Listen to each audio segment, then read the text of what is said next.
to get into the Word, so go ahead and get your pen and your papers out. Get your tape recorders going. Get your video going. Because you're going to hear something that's going to be amazing, that's going to blow your mind. We want to already be prepared.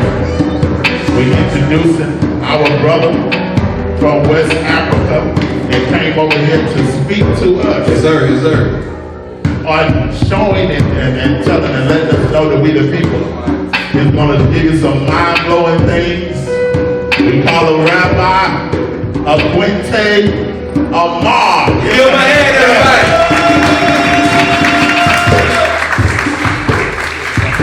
By the way, before we get started, if you came later, we got more food. If you need food, go ahead and get your food right now. You go get a plate right now, we got food. All right?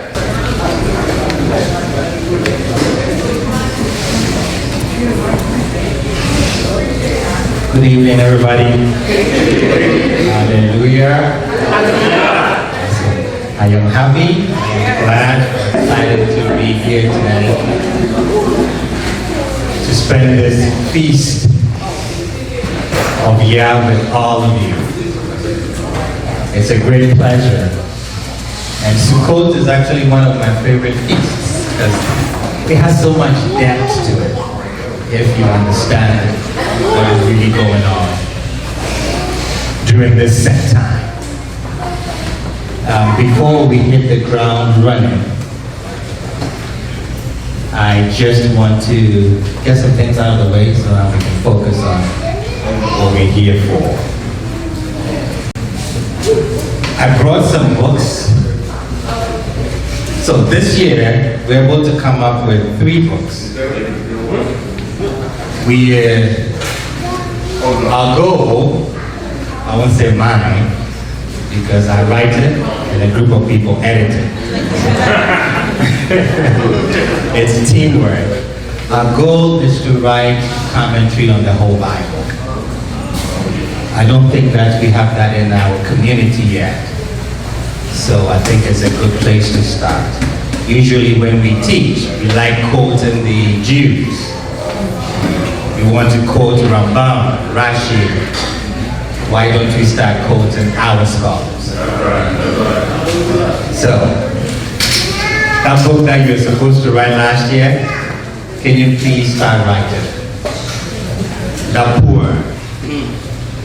Let us get our literatures out there so that our people can patronize it. We've been dependent on others for too long. Yes, they took our identity and they wrote books. Awesome. We've taken it back. Now let us write our own books. I don't have Ruth here. I have Esther and Jonah. They'll put it somewhere so you can grab a copy. Anything that we get from these books, they all go to charity. So we don't take a dime from it. Instead of asking you to support the charity that we support, we'd rather give you something in return. So, any book that you buy, you don't buy, it's all going to go to charity. We don't take a dime from any of it. So, Jonah, you will be the first people to actually have access to it. It's new, it's not released to the masses yet. I intentionally wanted to let you guys have a copy first. So, you're special. Hey, you can't go to Florida and say that now. So I think, so what I'm doing actually is, since Jonah is new, anyone who gets Esther, you get Jonah for free. Okay. So I'll just give it for free because he's special. So you pick out Esther, you get Jonah. That's too special for that. Next year, around February, we're going to release this book. And it's a book that everyone is supposed to have a copy. If you're a woman, you buy 2 copies. If you're a man, you buy 3 copies. It's a very important book. It came about because of what we noticed was happening in our community when it came to women. So we went back to the scriptures and looked at what the scriptures say about the word. And we produced this book. It was supposed to come out. I'll be in Canada next month. It was supposed to be released in Canada. But the editor said, no, it's too good, we should take our time. So, instead of editing, she's reading it. So, sometime next year, February, it should be out. When it's out, I'll let everybody know, and then we can get copies. Okay, enough of that. Let's start with why we're here today.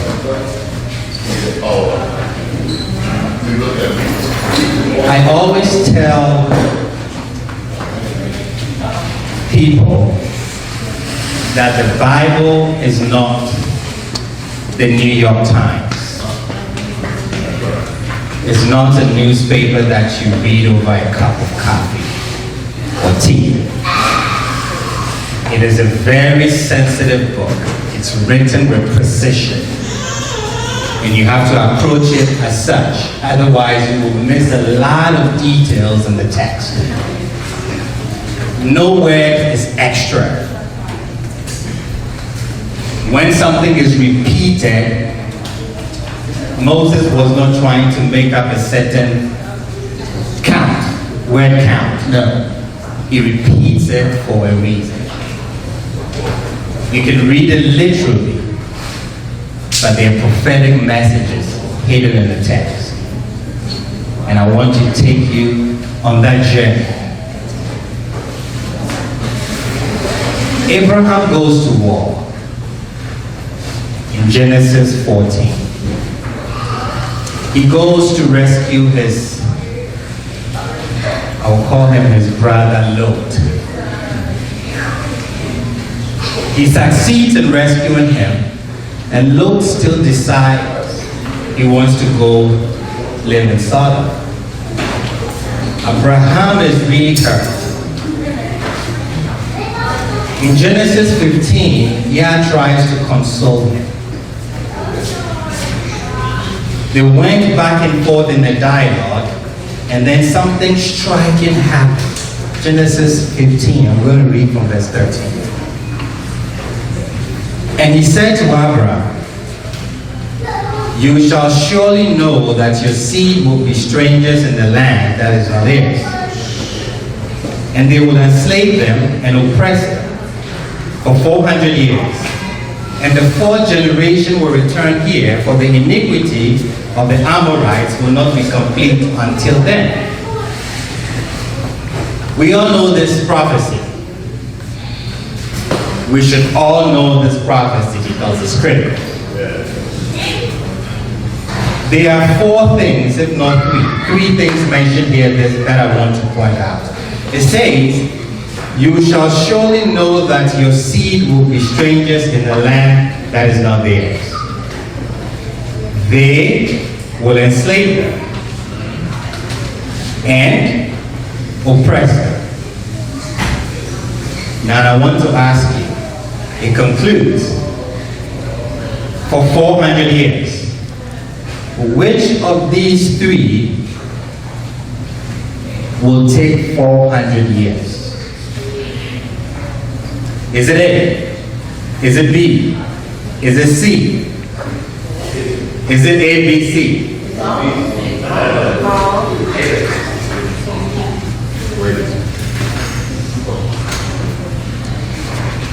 Moshe wrote this 3-way ambiguous for a reason. Yah says it to him 3-way ambiguous. You can interpret this 3 different ways. You can say A will happen, B will happen, and C will happen for 400 years. Or A will happen, and then B and C will happen for 400 years. Or you can interpret it, A, B, C will happen for 400 years. Three-way ambiguous. It depends on how you interpret the prophecy. It's purposely written that way.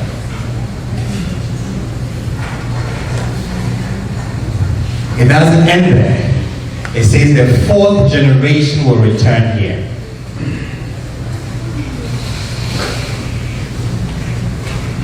Abraham's prophecy could have actually been fulfilled in other surprising ways. Are we still waiting for this prophecy to be fulfilled?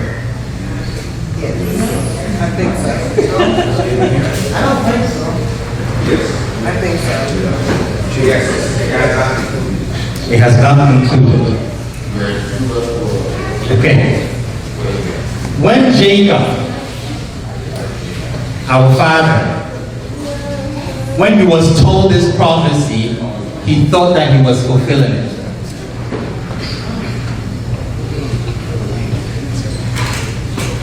Do you believe that? Jacob fulfilled this prophecy to the T. And then something happened. And then the whole cycle started again. This is critical. Prophecies are delicate. Let me show you. And we come to Sukkot. We come in there.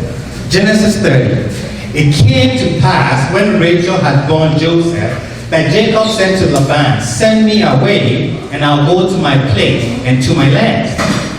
Give me my wives and my children, for whom I work for, and I will go. For you know my work, which I have worked for you." First question you should ask: why is it that at the birth of this child, Jacob decided to leave? Read the text carefully. It came to pass when Rachel had borne Joseph. What triggered Jacob wanting to leave Laban's house was when Joseph was born. The question is why?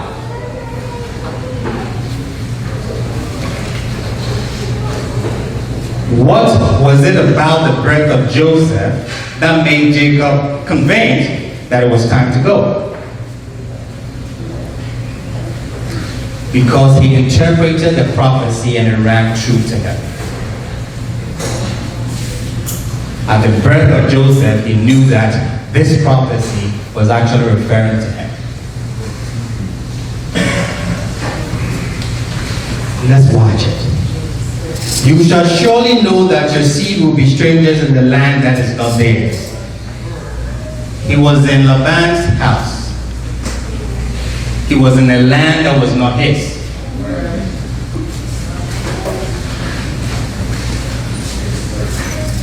He's a stranger in the land that is not his own. That was the first part of the prophecy. They will enslave them.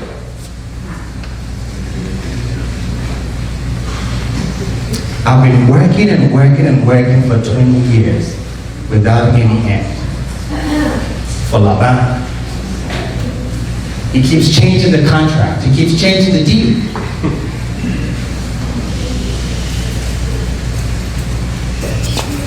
So he's fulfilled B also.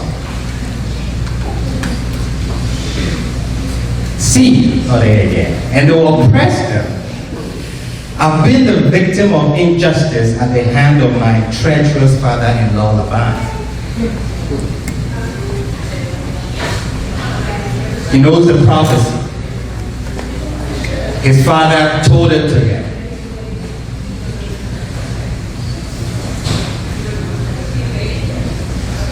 And it says, you will go forth with great possessions. That's part of the prophecy. He has this trick.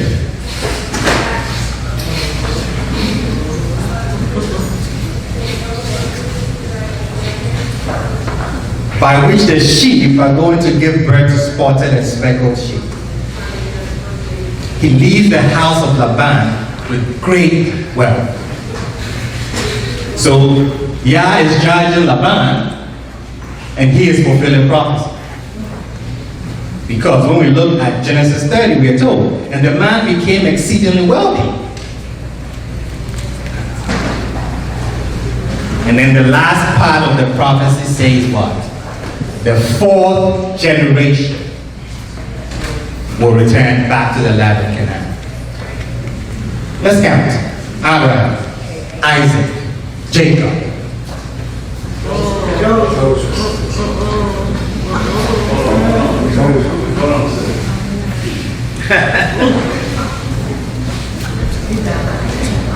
Why was it not Reuben? Who was Reuben's mother? Leah. Did he go to get married to Leah? No. His wife is who? Rachel. And her firstborn son was Joseph. To Jacob, his firstborn son is who? Joseph. Joseph.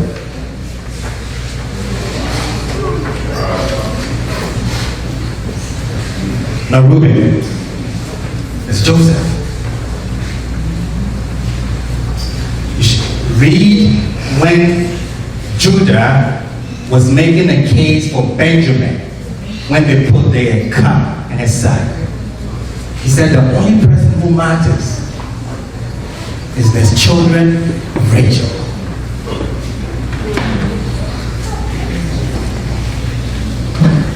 So now look, he's waiting.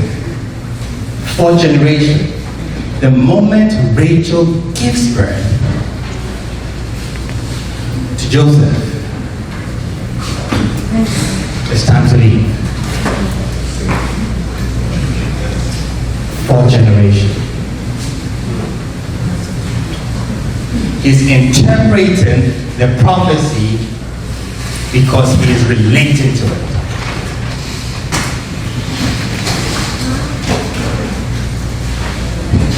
Jacob thought it was him. He thought it was the fulfillment of his prophecy. We're going to get out of here.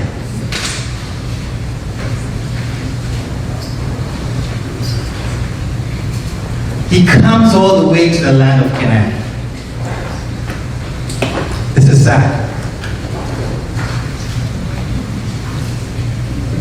This, when we don't have our children in one accord,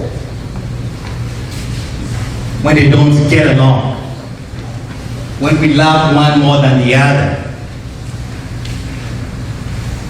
we do this. Jacob dwelt in the land of his father's sojourn, meaning that he settled down. Prophecy fulfilled. What happened? They sell Joseph.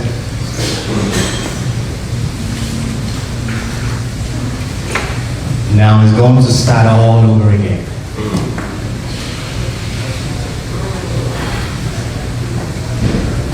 He settled because it said the fourth generation will come and settle.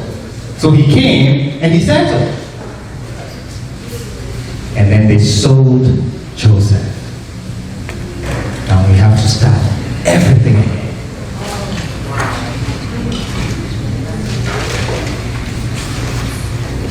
Maybe Rabbi is making this up. But let's look at Jacob's redemption.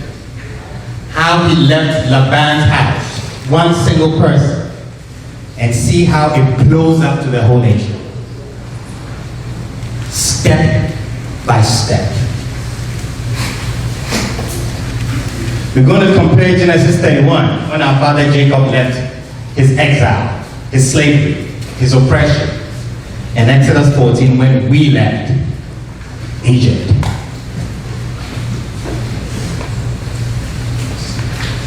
On the third day, Laban was informed that Jacob had fled. Numbers 31:22. Moshe comes to Pharaoh and says, 3 days journey, we're going to go into the wilderness to worship our deity. Just 3 days. Give us 3 days and then we're gone. We'll come back. We're just going to worship our deity. Exodus 14. It was reported to Pharaoh that the people had fled. When would they have reported it? After the 3 days when they had not returned. That is Jacob's redemption. This is our redemption. So he took his kinsmen with him. Laban took his kinsmen, chasing after Jacob. Exodus 14:6. So Pharaoh honors his chariot and took his people with him.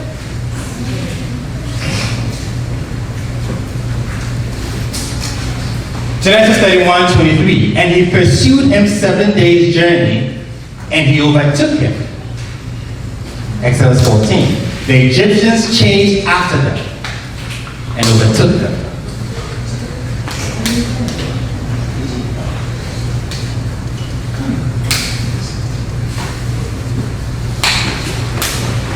It's as if the same thing is playing out again. The same process.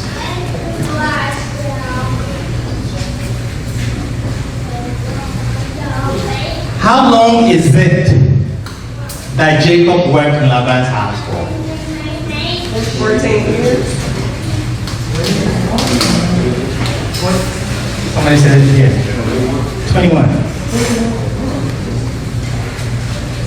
How long, trick question, how long were we in Egypt?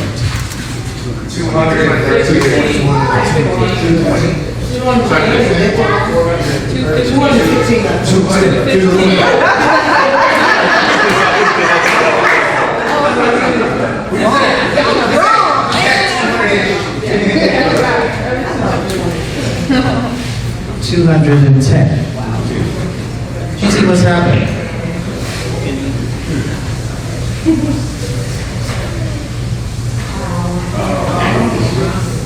Do you see what is happening? It's multiplied. Yes. Jacob fulfilled it. But because brothers couldn't get along,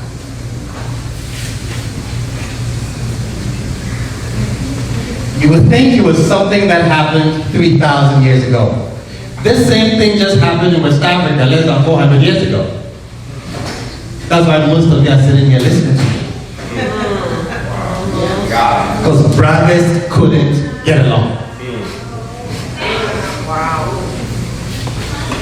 As if we did not learn a lesson. Jacob fulfilled it. We fulfilled it when we left Egypt. And then we repeated the cycle again.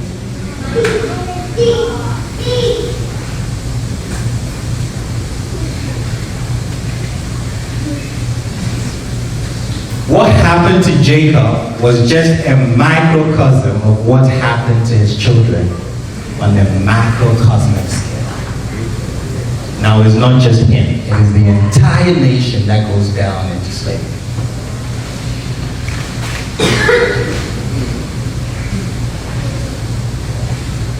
Jacob wanted to be the one to settle the land in which his fathers were only sojourners.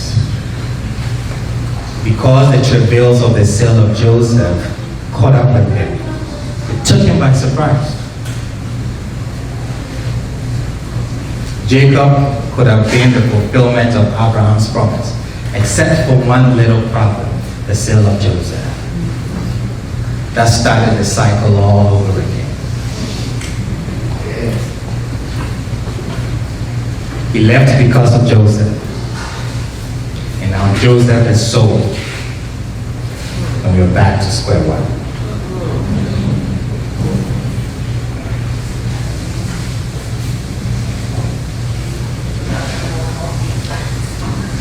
When you read this carefully, it never said that Yahweh was going to take us into slavery. Read it carefully. It says your children, they will bring themselves there. I'm just giving you a heads up.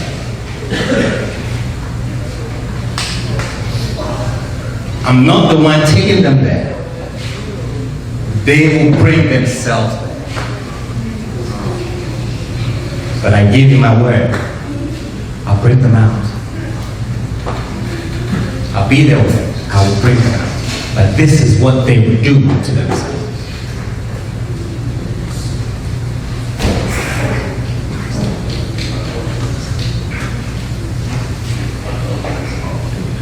This is the crown of Israel.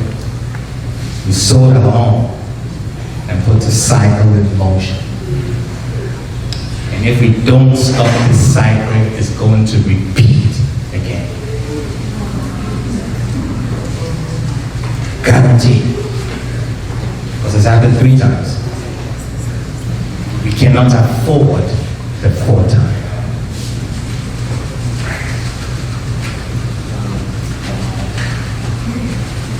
Let's go back to when we exited Egypt. In Exodus 12, we're told something.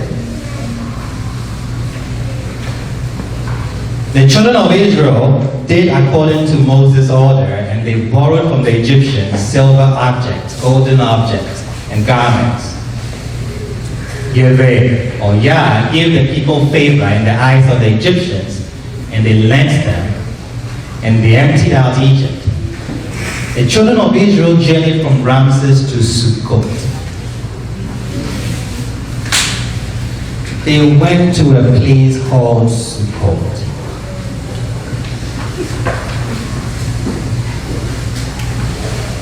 Now the question is Sukkot a place? Or Sukkot is a place that we sit in tents? Maybe I should rephrase the question. We sit in huts, in booths, on Sukkot. That's what we do. When we left Egypt, we were told that we came to a place, but the place was called Sukkot. So is Sukkot celebrating the place that we stayed overnight, or is Sukkot celebrating the booths that we sit under?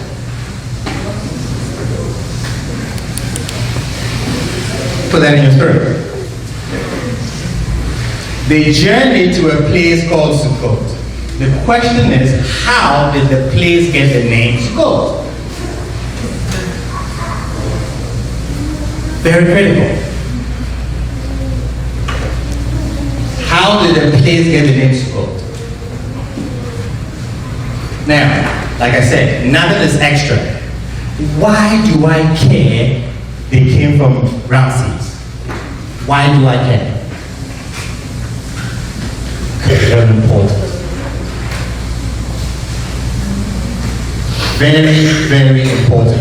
If I should ask you, what did Abraham eat on Friday nights? You don't know, right? But we know what he fed those 3 angels that came to him after the circumcision. Why are we told what they ate, but we're never told what Abraham ate on Friday? Because that piece of information is critical to understanding the text. I'll focus on Ramses very soon, but I want to focus on Sukkot. How did the place get the name Sukkot? If you were a father, listen to this 3 times.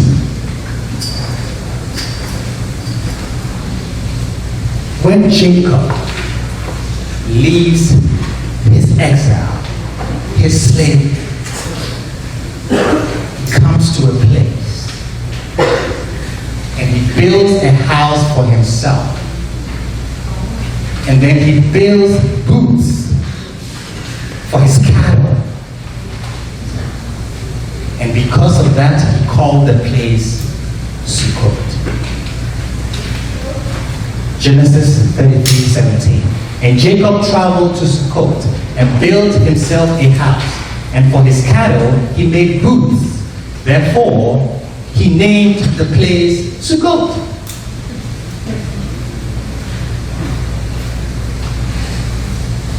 When he left his exile, he comes to Sukkot. When we leave our exile, we come to Sukkot.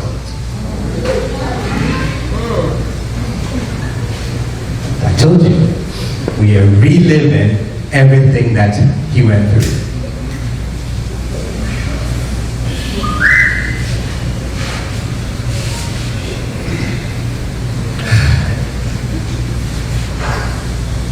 See that now. I want to make a comment here, but I'm not ready to say it. I'll come back to it. Let's focus on Sukkot. So Sukkot is the name of a place. Sukkot, sukkahs, booths that we sit under also. 2, there is a problem with Sukkot, the feast Sukkot.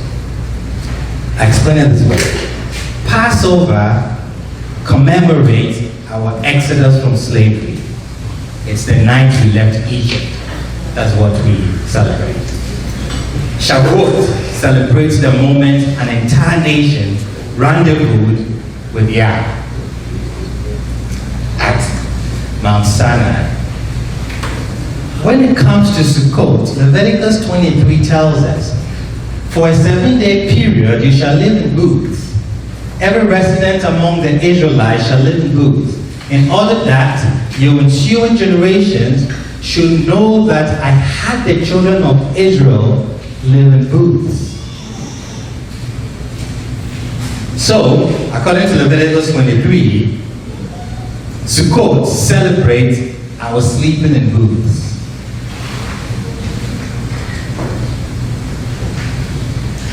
That's a problem.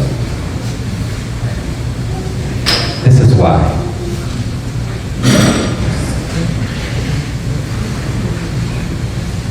You can open the Torah and read a story about our exiting out of Egypt. When we celebrate Passover, you can actually read the story about it. You can open to the middle of Exodus and read the story about receiving the Torah at Sinai. You cannot do that with Sukkot.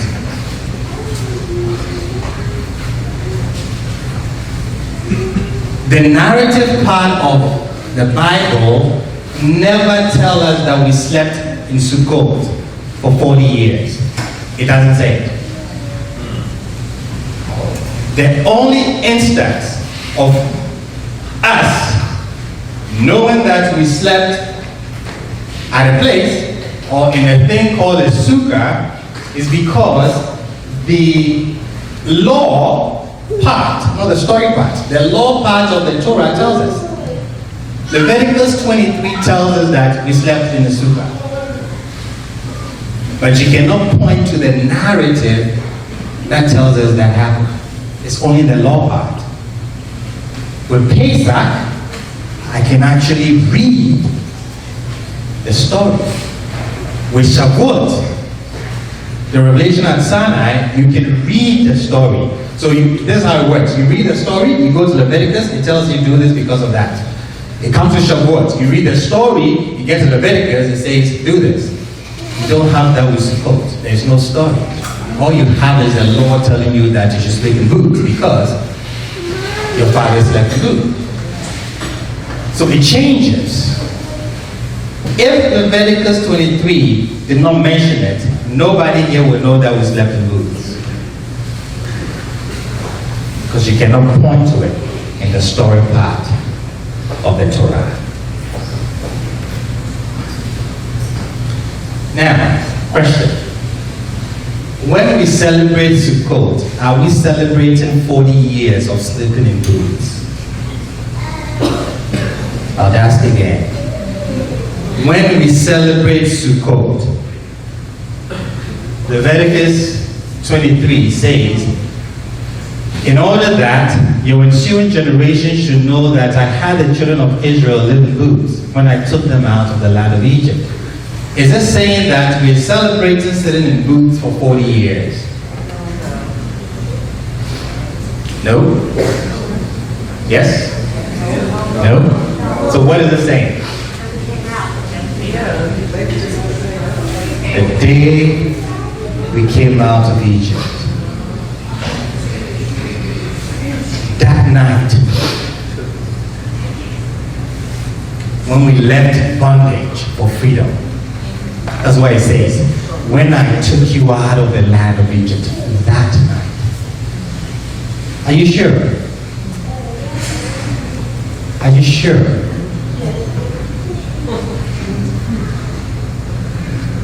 It's correct. But I'm asking you, are you sure? Because it changes everything. If you agree with me that we are celebrating the first night we left Egypt, then we have a big problem with the feast.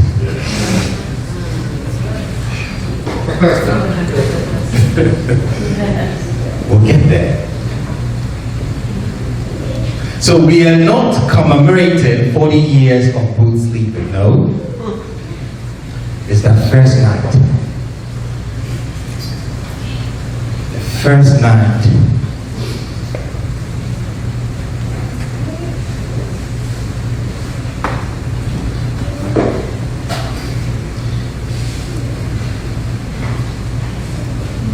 When we left, we're given some information that is not important to me. It gives us an accounting of how many years we dwelt in Egypt. Exodus 12:40. And the habitations of the children of Israel that they dwelled in Egypt was 430 years. Why is that important? Why should we know how long we dwelt in Egypt? Now, I want to render Exodus 12:40 literally. It should read, and the settling downs that the children of Israel settled down while they were in Egypt were 430 years. They have settled down.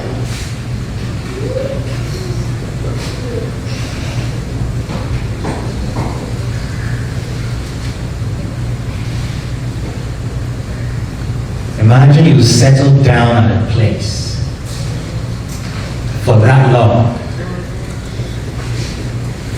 And one afternoon, Maureen Morris walks into your neighborhood. And he says, this deity has sent me to take you out of Egypt. And you don't even have time to prepare. Because we are told they baked dough that they had taken out of Egypt as some leavened cakes. I mean, everybody comes to Egypt for food. You're telling me you will leave it, you couldn't even take some off. Their sandwiches, their burgers. There was no time. They had to leave. No preparation. Where is Maureen Morris taking you? He doesn't even know. He has no clue. Just follow me, we're going to that mount. Imagine how that night would have felt. And pause here and say this. When you're reading the text, I want you to put yourself into the narrative. Don't read it as a storybook. Put yourself into the narrative and see and feel what they are feeling. You left your mansion, even though you were a slave. You knew that after working, when you came home, you had a roof over your head. You know where your meal is coming from. They did not. They just left.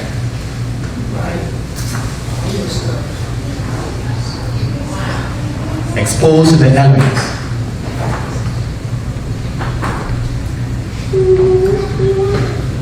And then that night, they ate matzah, unleavened bread. I thought you only ate unleavened bread on Passover. How are they eating unleavened bread that first night?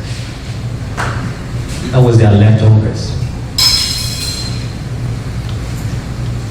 And you sitting in the desert and you're eating your last leftover and you have no idea where the next meal is going to come from.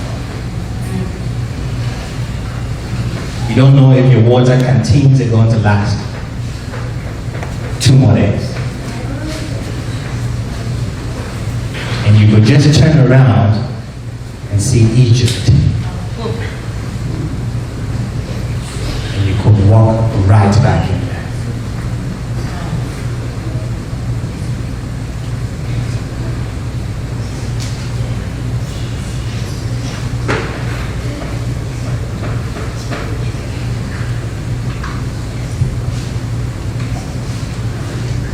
When we celebrate Sukkot, we celebrated that first night.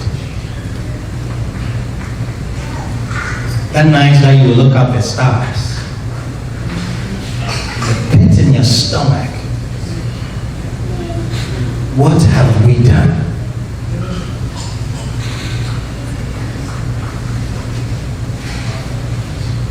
Pesach commemorates that first night from the perspective of food. That's what we ate, matzah. Sukkot, from the perspective of where we slept. I call it shanty town, where you will share your space with Betsy the cow.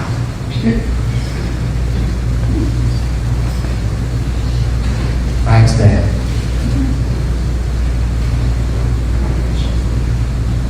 We made a choice the moment we left, a crazy choice, if you stop to think about it. We made a choice to embrace freedom, to accept Yah's invitation to become his nation and travel to a land he promised us, a land we had never seen, all without any real preparation.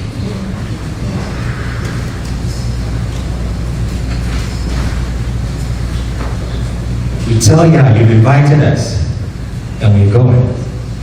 Our most basic needs, they are all now in your hands.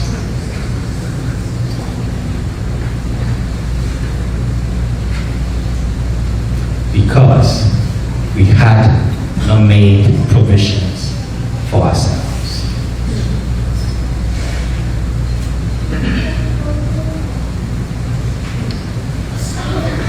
Just today, I was looking for an iron to iron my shirt.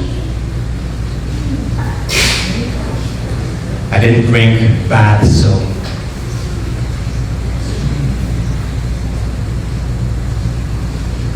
All I had to do was pick up the phone and ask. They couldn't do that. So I sat on my bed and I was thinking, who would they have called if they were hungry? No water. So when we read that they complained, they had every reason to complain. Justified.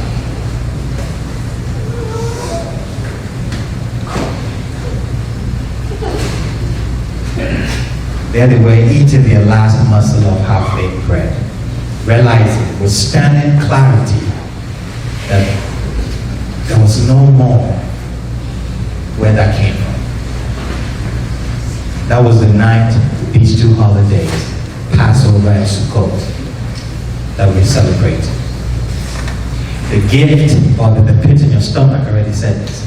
As you look around in the desert and feel all alone, only to have it dawn on you, you're not really alone.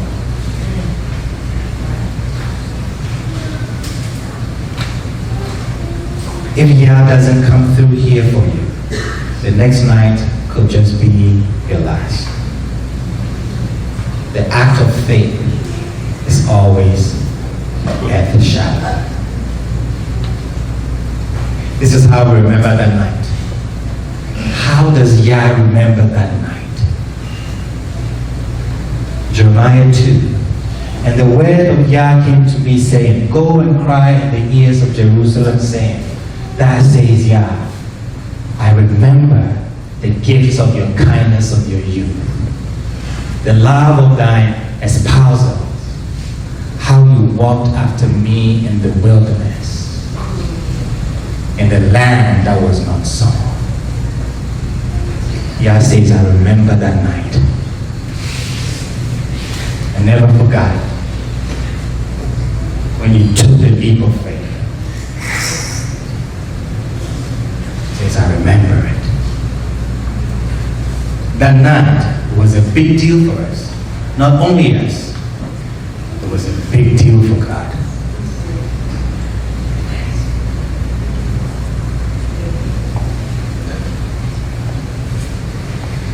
Why did he make us sit in Sukkot, at Sukkot, and then in booths? Why? He was just being a father. He was doing, replaying what Jacob did for us. That's why I said, if you're a father, listen carefully. What did Jacob do? Read the text carefully. And Jacob traveled to Sukkot. For himself, he built a house.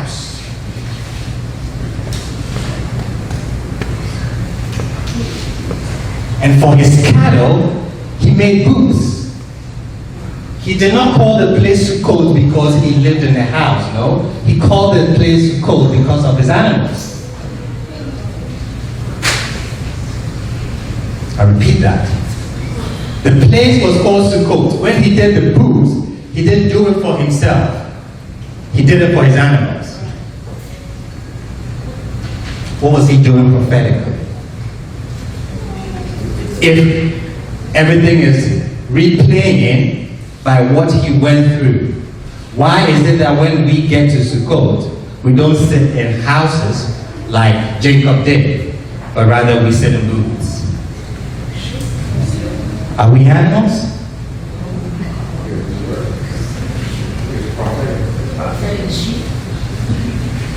Are we animals? Is the text trying to tell us we're animals?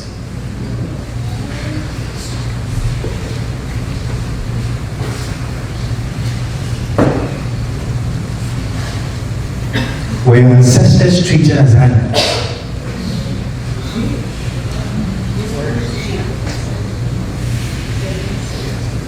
That a sheep, even the pig, had more value.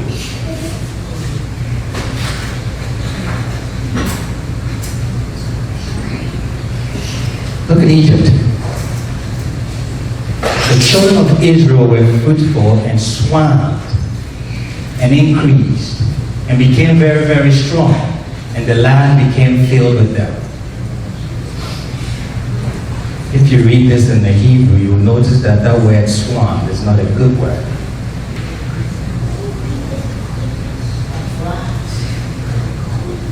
But Yisu is used for animals, not for humans. It was like we were creeping things. That's how they looked at us in Egypt. You see, for you to commit genocide, for you to be able to take someone's baby and throw it in the Nile, you have to reduce them to be animals. Because the human conscience will not allow you to do that. But if you see the person as an animal, it's easy to do that.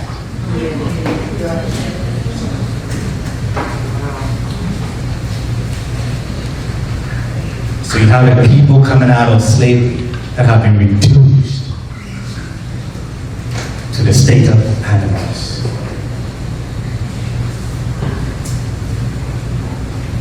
But their father Jacob prepared for them. They're going to come out, reduced as animals, but I'll make booths for them. That's what I can do. And when we got there, Yah says, I want you to make booths. Your father Jacob prepared for you. Make the booths and sit and meet them. And then when we did that, he embraced us with his cloud of glory. He also did what Jacob did. And for the 40 years, this cloud protected us. We were in his embrace. He's focusing, or he's capitalizing on what our Father did for us. The seeds that he sowed, if you notice, that is how Yahweh worked it out.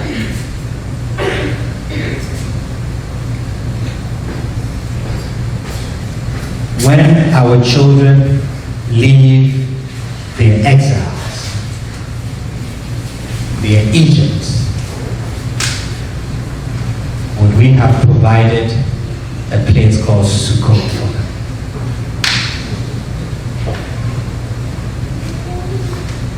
So they can dwell safely. What have we done that Yah will look at it and say, this is what your ancestors did. I'm going to capitalize on that and make it bigger.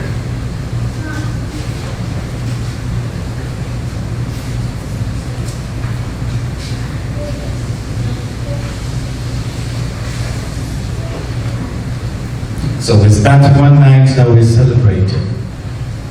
That one night when we exited Egypt. In closing,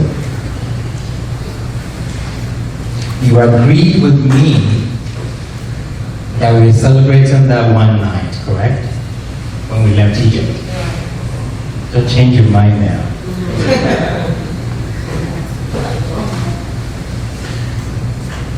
When did we leave Egypt? What was the season? Are you sure? I know he's sure, that's what I'm not looking at. Are we sure it was the spring? Yes. If that's the case, what are we doing here?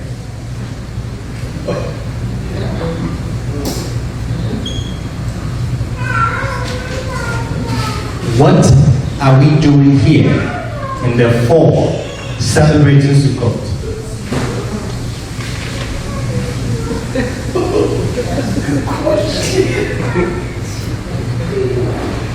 It was the spring.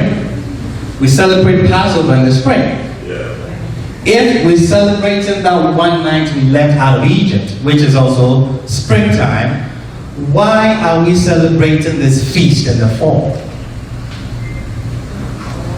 If he cannot answer that question, the Sukkot will be meaningless.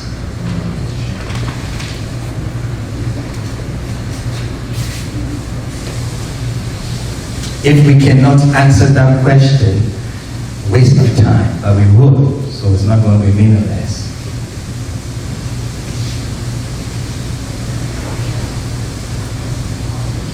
I said all this already. Spring.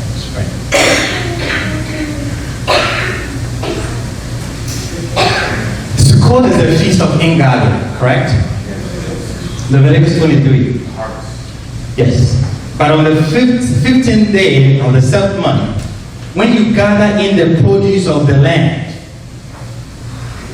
you shall celebrate the feast of Yah for a 7-day period. The first day shall be a rest day, and the 8th day shall be a rest day. So it's a feast of ingathering. We are gathering our harvest. wheat grain into our storehouses.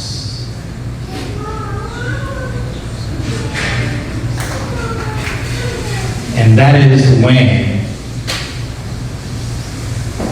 we are more in danger to believe we are self-sufficient.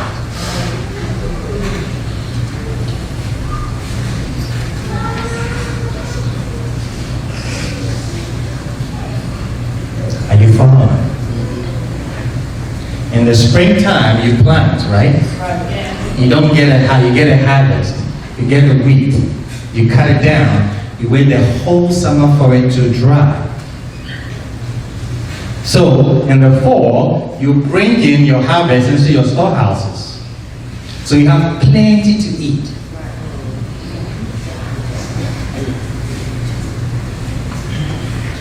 You've created an Egypt in your house. The earth is going to go to sleep for 5 months. Nothing is going to grow. But you have food for 5 months because you bring in your grain into your storehouse. God says that's the time I want you to leave your house.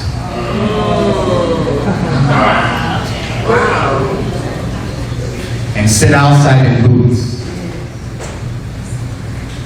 and depend on me, not your bank account.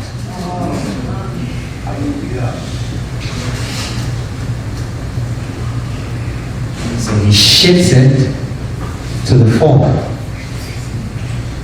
When you are by default going to enter your own Egypt.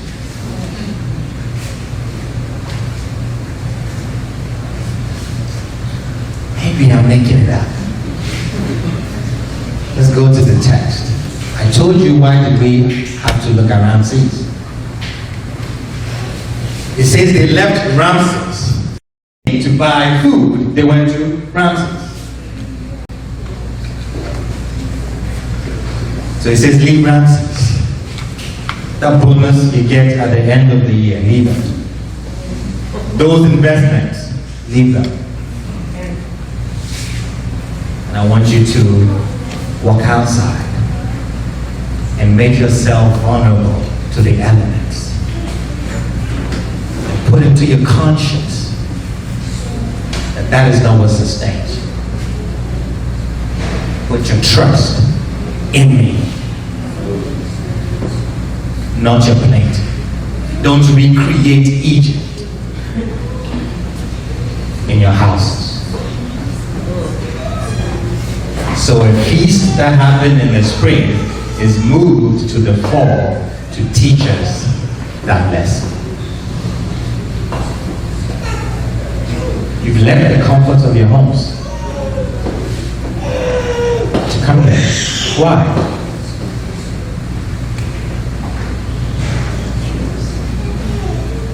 You've left the dishwasher.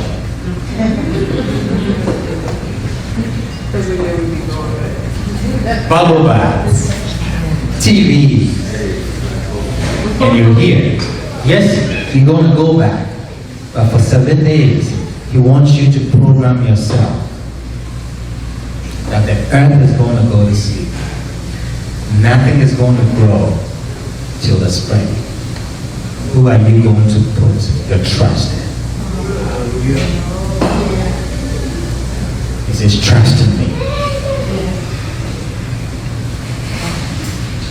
For that 5 months. The most important part of Sukkot, and then I sit down. Yah is a farmer. Seed time and harvest will never fail.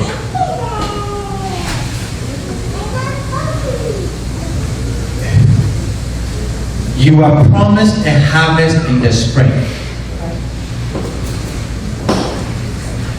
If you don't have seeds in the ground,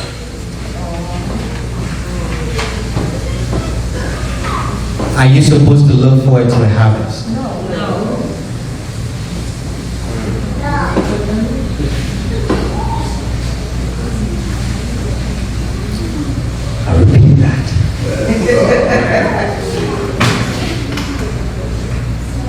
If you wait to plant in the spring, you will late.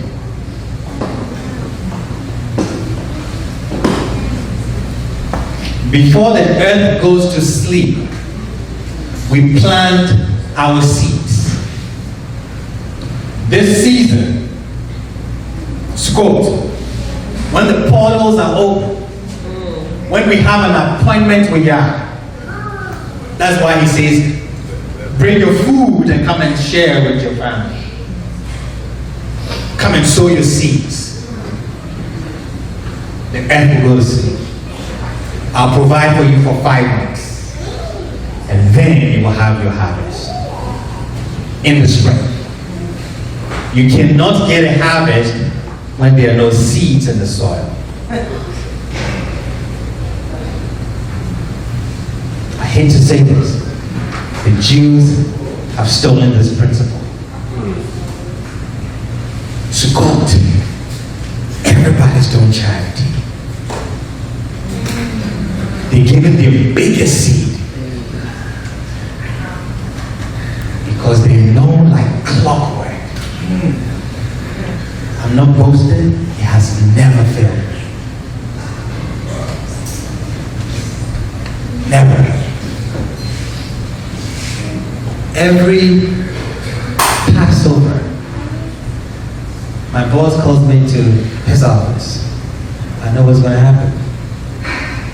I'm giving you a raise. Thank you. Every Passover. Every Passover. We sow our biggest seeds. Any ministry you belong to, sow there. Charity. Give charity. Those are the seeds that you sow. You planting your seeds for a harvest in the spring.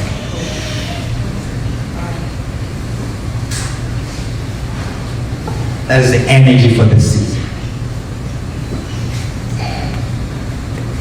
Divine appointment. The word that we translate as feast is moed.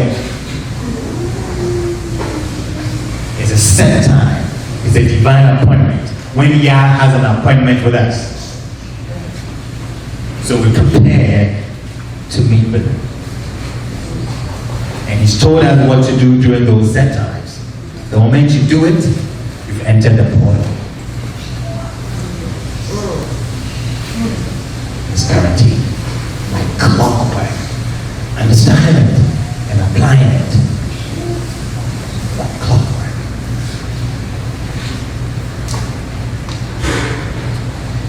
I think I said all that I wanted to say. So as tonight, I want you to see tonight as the first night of Sukkot. First night of understanding this principle. When you sit in your tent, if you don't have a tent and you sit in the house, it doesn't matter. Now you understand the principle.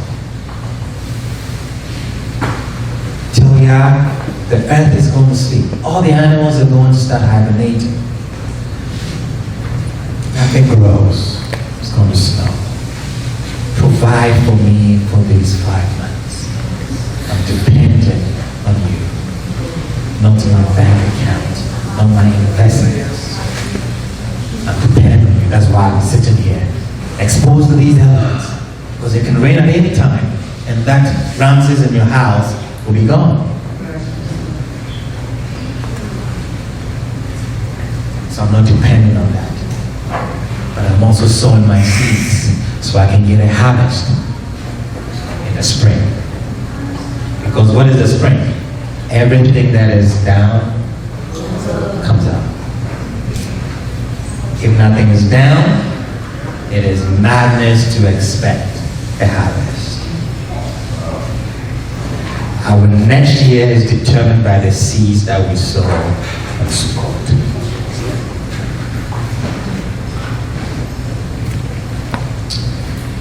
Any questions before I sit down?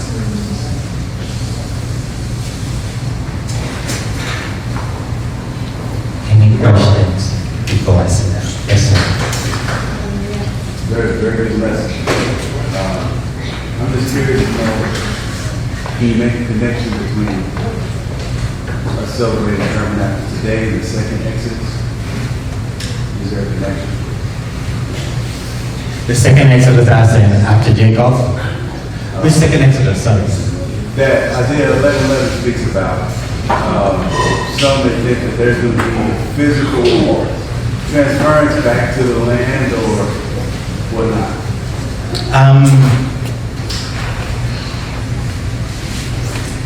I can tell you it's going to happen on Sukkot. That I can tell you. How it's going to happen, I don't know. But it's going to happen on Sukkot. Maybe I'll clarify that someday. But yes. When you read about the Magog war, it's between those who have their trust in their roof and those who have their trust in their sukkah. One day I'll expound on that. Yes, sir. Shalom, shalom. That was a great teaching. Greatly appreciate it. I wanted to ask, just kind of going along with Ak said, do you believe that, as far as Africa is concerned, that it's a possibility that part of the Exodus process would be us going back to the land, or have you thought about yourself going back to the land? Thank you. I haven't thought about myself going back to the land yet. The reason is because I think we still have a lot of work to do. And I don't want to live too ahead of myself. So I will start thinking that and believing that when I see that we're able to at least get along. Because we're not going to, it doesn't make any sense to go to the land and we don't get along. I don't even think it's going to happen. But yes, I do think hopefully in my lifetime it would happen. Hopefully. Anybody else? What does the sticks coming back together look like then? I think that would be Maureen Moore's question.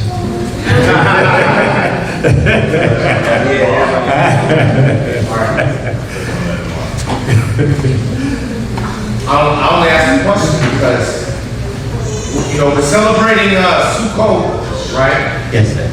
And Sukkot was about leaving Egypt, right? So that's the first, not the first, but the first of this cycle of that process of sojourning in the land, being enslaved, being oppressed, coming out, right? So if that will in some way happen in the natural, in the physical, for the diaspora, you're talking about the, you don't necessarily see that happening until we can all get along. What does that look like? What does getting along look like? Because that would indeed be the six coming back together. I think you're already seeing it. I think the presence of Akwetey speaks that. That's the beginning of it. The ball's already started rolling, and there's other things that I think is already in the works that we're working on right now to get that done. I mean, the Most High, there's always a time when he moves from point A to point B, and he always raises up certain leaders in certain places to get that done. So that we can't say too much about it right now, but there's things going on right now to get that ball rolling. And then also when you look at everything prophetically also too. You remember when before the Most High could bring back in the nation of Israel, and when they was in a desperate need, before they went into Egypt, when Joseph was already there, what had to happen? Joseph and his brothers had to do what? Reunite. So when they reunited, they brought in what? Their salvation, not just theirs, but also everybody that was connected to them. And also, when Moses fled Egypt, right? And he went into the wilderness, what had to happen? he had to reunite with his people under the name that the Most High gave him. Said, this is the name that I told you to live. At first they was fighting, there was friction. But as the Most High vindicated them and vindicated Moses, what? The sticks came together and then they left Egypt. So all that happened, I mean, as we look at the story of Joseph, right? That was divine. Because the only way Joseph and his brothers were going to come back together is if the Most High created a famine that forced them to come back and fulfill the prophecy of them bowing down and all that. And then it's prophetic also too, because what had to happen? The Most High had to create an opportunity for what? The West and West Africa to come back together. Brothers what? Selling each other. So Joseph had to get to the point and say, you know what? I don't discount you, my brother. The Most High had to do this, but so I can bring salvation. So we over here at the West got to look at our brothers over there in West Africa and get this stigma where they say, you know what? We're not mad at you anymore. They didn't apologize. Now it's time for us to what? Come together. And what we need to say, this was all the Most High doing. Right. And when you see the unification, as you see it now, as you see it with West Africa, as some of them even apologizing and giving us opportunities to come, that's a prophetic sign to let you know what? The Exodus is on its way. The sticks is coming closer together. So as we connect with our brothers and those around the world, we'll get past all these things of inconsistency, these things of hurt, and be able to look at what we went through and be able to rejoice in it because we looked at what it produced inside of us as we connect back with them. So you already see the ship turning, and we're going to hear some of that tomorrow. You see the ship turning, you see us unifying. So what greater time than today? You ain't never seen the time of the West of America and West Africa unifying the way we're doing now. Reaching out, they reaching out to Dwayne, reaching out to us, reaching out to other ones, want to get us information. You ain't never seen a time like that the way it is now. Letting you know that the Ruach is moving and we get closer to that time. But it's going to breed forgiveness in each other and resentment out of each other, because we ain't going to the kingdom with all that bitterness in us, and we can't unify with all that bitterness. So you see, that was a powerful question, man, because it breeded all these things. So we on our way. If I can add to that real quick with your question. When did Joseph reveal himself to his brothers? After he tested. Yes. But Judah gave a very heartfelt speech. It was Judah who engineered the sale of Joseph.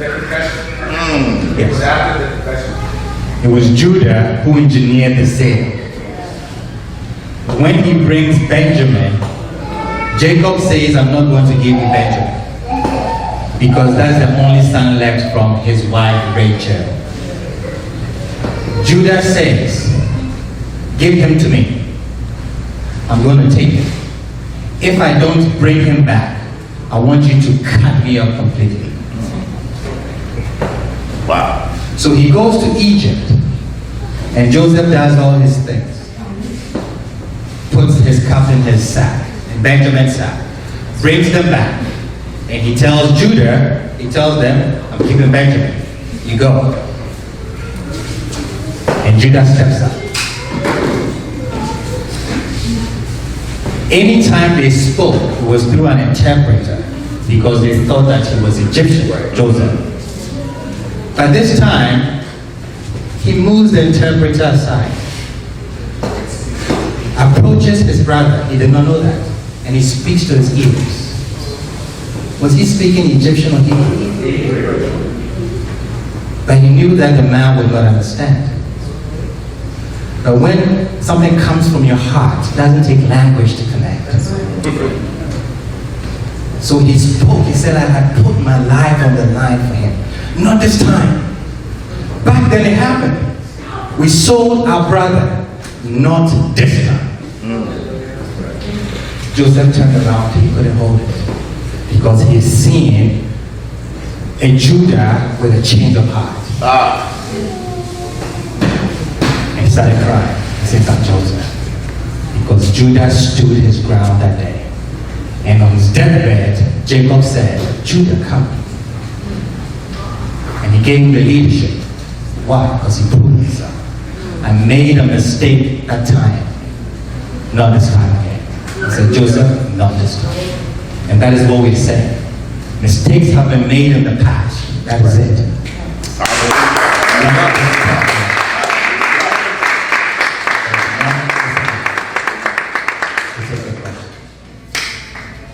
I just had a comment on what you said about the act of faith is always earth-shattering. Yes. And you said, and the animals, he made a booth for his animals. And what I saw was, as you said, that the animals swarm. Yeah, and I saw Yeshua's birth and how the animals came. Like, to me, that was prophecy being fulfilled. So I just wanted to say that was awesome. I like that proud. Awesome. It's good. Everybody else? I got a question. So when you say we get back together, so you said when we get back together, you say the hardship of us coming together, is it because of the pressure that's helping us bring us back together too? Because it's all happening at the same time all over the world. So is the question, what is preventing us from coming together? No, it's the hardship of all of, it's kind of strange like it's happening all over the world to Yes. us, the people. And is that helping us to get together because we're seeing that it's happening to everybody and we're trying to like get together and like we got to stop this, keep this from happening again, us trying to be destroyed. Correct, yes. I mean, we know the history. We know what the scriptures say. There's a prophecy that we are going to come together. He says he's going to stretch out his hand one more time. Well, they said the hardship was bringing us together too. Correct, yes. Yes. Usually that's how it works. When you see your brother suffering and you know that that's my brother, you want to come out and help them. You want to come out and speak the truth and say, hey, this is what happened. The hard thing is to forgive. I won't lie to you, it's difficult. When you see what you had to go through, it's very hard to say, okay, let's forget about it. Sometimes conversations need to be put in place. We have to have certain conversations and say, this is how we feel. And apologies, but to move forward, we have to let go. If you notice, Jacob calls his sons. He says, come and let me tell you what's going to happen in the future. When they came, he never told them. Why? Because he saw they were still not united. They were still not, so he doesn't tell them what's going to happen. Because they still thought that Joseph had a bone to pick. So when Jacob died, actually came up with a lie, thinking that Joseph would take revenge. He said, no, I'm not going to take revenge. You want to say something? No, yeah, I mean, everything that he just said in teaching, going back to your question and answers that, I mean, even the whole thing about leaving Ramses and going to Sukkot, I mean, the concept of Egypt, Pharaoh, oppression, the oppressor. So all those things, the scripture says that evil will befall us in the last days. That's part of it. So those things are going to lead to us coming together, but it's also going to take what Mashiach calls the time of reconciliation. You understand what I'm saying? You ever read that in Hebraic, we talks about that? In time of restoration and reconciliation. Because when the two sticks come back together as one nation, that's when we return. That's when the prophecy is completely fulfilled. Like what they said, the hand going forth a second time, when it talks about the house of David being rebuilt, because about the house of David was both houses together as one. But before you can do that, you have to get rid of some of the big family and tribal issues that keep us divided, right? Because as long as we divided, maybe go back to Mashiach again, when he talks about the doctrine of Balaam. Yeah. You see what I'm saying? The oppressors knew how to manipulate Israel to get Israel to fall upon the curses, right?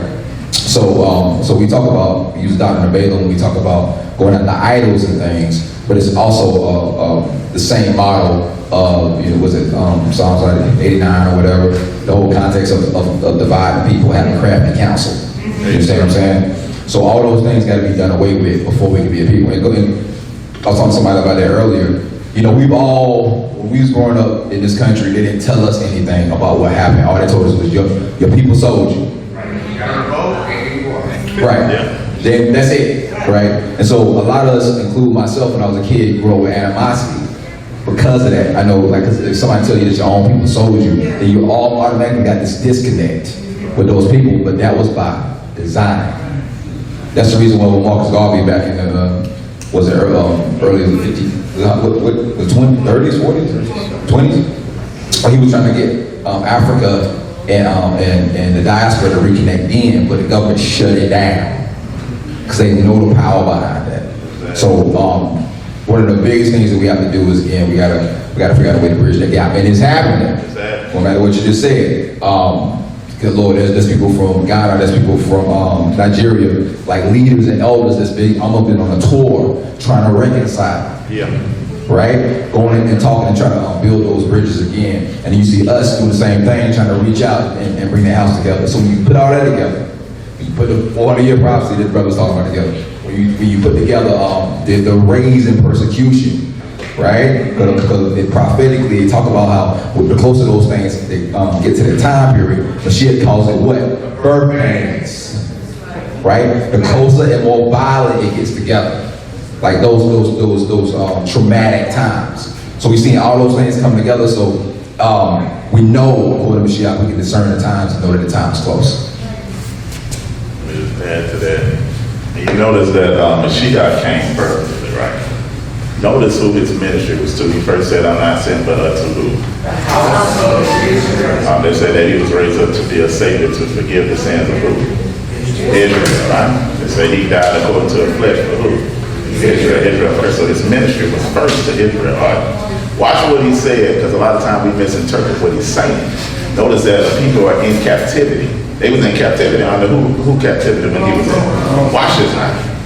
He told them, if your brother slapped thee on one cheek, turn the other. So we took that as, ain't nobody gonna be slapping me. Ain't nobody gonna be hitting me. I ain't following that. Watch the wisdom. Yeah. He said you're already under captivity. A house divided cannot what?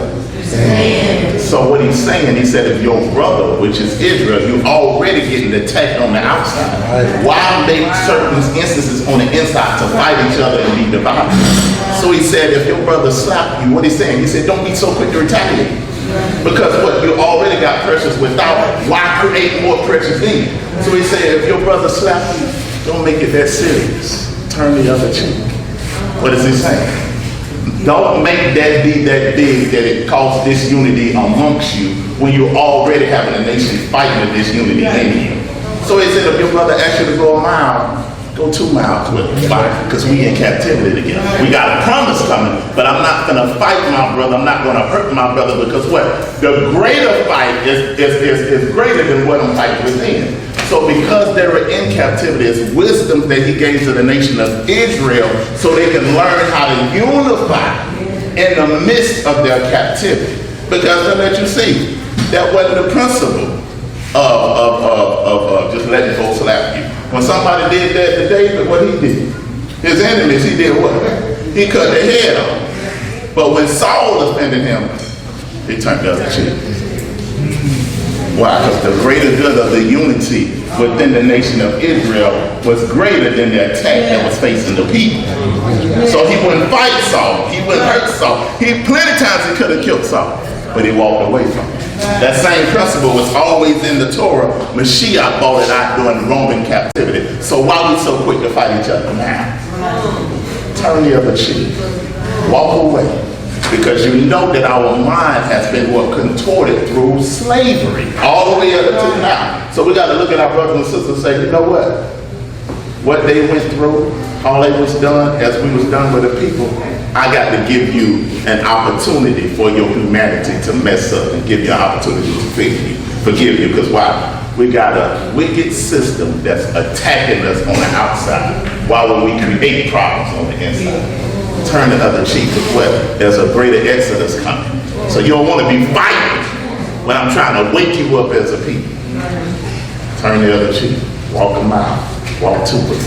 Now I'm saying this. Now I ain't saying that somebody just crazy. Walk away. Run. Let them be crazy. Because everybody gonna get it. But don't be so quick to retaliate. Everything is not that serious.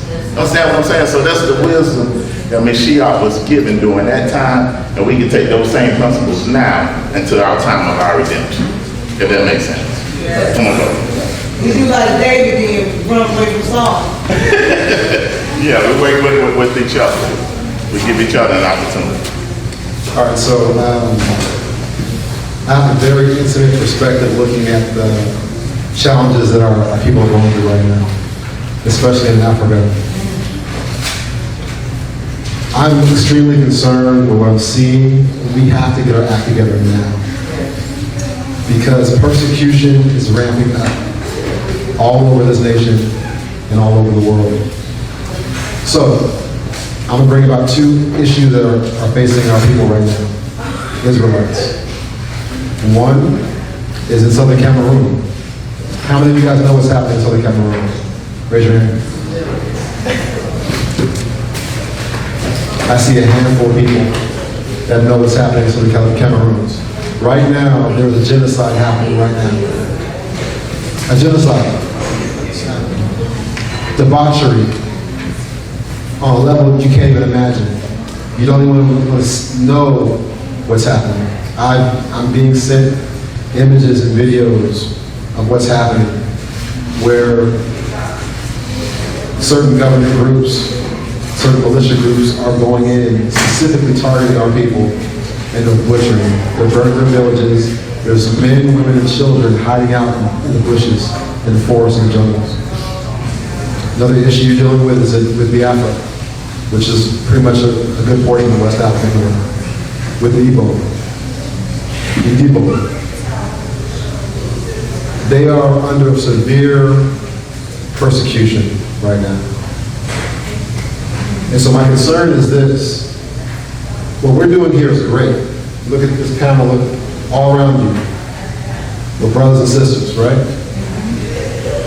We're setting the standard, we're setting the bar high right now, but we have to do this on a local level. Because our brothers and sisters in Africa and around the world are being severely persecuted. Severe. If you want to go look it up. But it'll make you want to cry. I can cry right now just thinking about what I've seen. The men and women that are crying out for help. They know that they're Israel.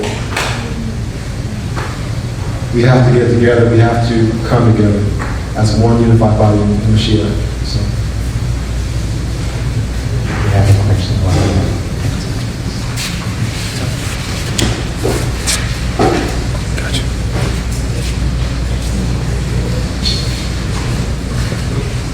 I was just going to ask the question. You said that the children left on their own, themselves. Are we going to be exodus on our own? Or is it something that governments is going to do? Say, get those children out of here. We don't want them in our lands anymore. Or are we just going to, the Most High is just going to give our leaders something to say it's time to move. So I'm just trying to figure out how we doing this, how we leaving this place. You ready to go? Yeah, it's time to go. Should I answer this question? We get it. Are we on Facebook Live? Oh, you want to pause it? Live stream, y'all. The live stream right now. Get that live stream off. You can turn Facebook back.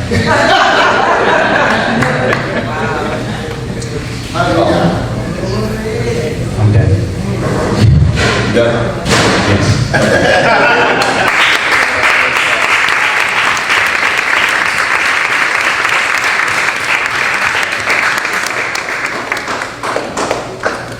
So I just want to say, now you see, speaking on what Akwetey just said, why there's such an attack after the women in the black community. Why they put every image they put in front of your face is a Beyonce, is a Nicki Minaj, is a whoever. Right? Like he said, we're looking at different times in the redemptive process, and he be talking about the home, the first teacher of the children in the home is the woman. Is the woman. If there's no teacher in the home, how can there be a home? If the home is broken up, how can you have a community? If you don't have a community, how can you have a people?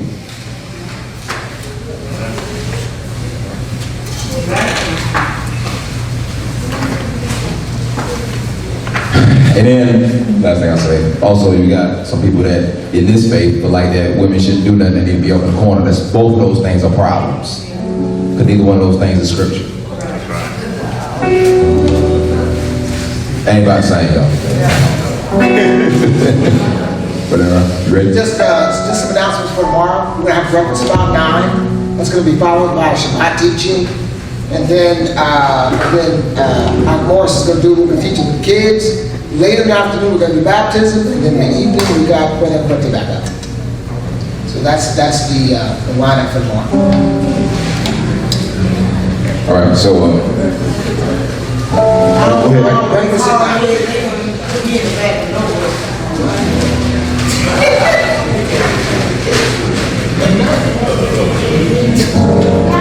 All right, y'all, about to pray it out. All right, can everybody stand?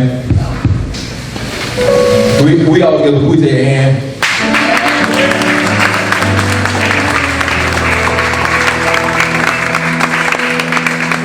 We give a whole high hand. Hallelujah. Hallelujah. Yahoo. We're going to pray.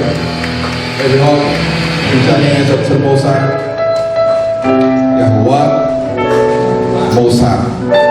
Yah, we bless you, we praise you for all things you've done for us. We thank you for you even thinking about us. We thank you for you awakening us. We thank you for you rallying those dry bones.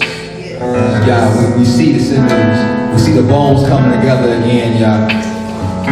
On your Moedim, your appointed times. So, Yah, we ask that everybody in this place, Yah, we ask that the Ruach HaKodesh might fall upon them. Yah, if anybody's dealing with sickness right now, we rebuke the sickness. Yah, if there's hurt in the heart, Yah, we ask you to amend the heart. You know and you try the reins of the heart, Yah. Yah, we ask that you will bind everybody else in this building together as a fit unit. Yah, as a 3-strand cord. It can't be broken. Knowing that it's unity, Yah, that's going to bring us back together. It's unity that's going to turn the key of Dawid and free our people for our oppression, Yah. So right now, again, we ask you on this day, we present before you ourselves, that we might humble ourselves, pray and seek your face. Knowing that when you do that, you said your ears will be attended, your eyes will be open to our situation. So Yah, we ask you to do all these things in the name of your son, Yahushua HaMashiach, the Master, the King. Knowing that we have no power of our own, but it's by your power and by your strength, not by our power and our might. So Yah, again, we thank you for this day. We thank you for your Sukkot, your feast of tabernacles, Yah. We ask that you continue to bless us throughout this fellowship. May everything be blessed, and everything be told. And all these things we ask again, that it be covered in the blood of Yahushua HaMashiach. And all the people said, hallelujah, hallelujah, hallelujah, hallelujah. Shalom, shalom. known for